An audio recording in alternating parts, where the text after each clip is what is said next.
अब आते हैं इंपॉर्टेंट इलेक्शंस मतलब ऑप्शनल बेनिफिट और फाइलिंग पे, जो बहुत लोग स्किप कर देते हैं और फिर पेनल्टी पे ऑफ करते हैं। Fifth, elections and relief. Elections means optional benefit जैसे स्मॉल बिजनेस रिलीफ अगर रेवेन्यू 3 मिलियन दिरहम से कम का है, ग्रुप फाइलिंग, ट्रांजिशनल रूल्स और रीस्ट्रक्चरिंग रिलीफ। ये इलेक्शन सिर्फ फर्स्ट ईयर रिटर्न में सेलेक्ट कर सकते हो, मिस करोगे तो फ्यूचर में रिग्रेट होगा। Sixth, transfer pricing and related party disclosure. जब आपके related party transaction 40 million dirham aggregate exceed कर जाते हैं या किसी एक कैटेगरी जैसे goods, services, interest etcetera 4 million dirham से ऊपर चले जाते हैं, या पर कनेक्टेड पर्सन आपने 500,000 प्लस का पेमेंट या बेनिफिट दिया है, एफटीए को डिटेल टीपी डॉक्यूमेंटेशन सबमिट कराना रिक्वायर्ड होता है। अगर ये डिस्क्लोजर मिस करते हो तो ऑडिट में रियल ट्रबल हो सकता है। Seventh, payment and submission. Tax liability clearly calculate करो। स्टैंडर्ड रेट 9% या domestic minimum top up tax DMTT।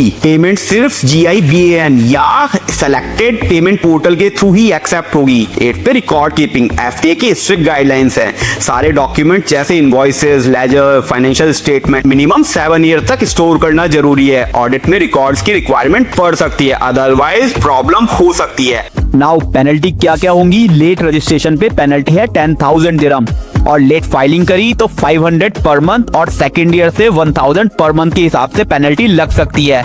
Tax payment delay हुआ तो 14% पर एनम के हिसाब से इंटरेस्ट एफटीए चार्ज करेगा। ये थी सिंप्लीफाइड ब्रेकडाउन एफटीए के official question and answer booklet से और टैक्स रिटर्न गाइड से। और अवॉइड करो पेनल्टीज और पहले corporate tax filing confidently file करो। वीडियो हेल्प लगी हो तो लाइक करो। And welcome to Eco Tax fin.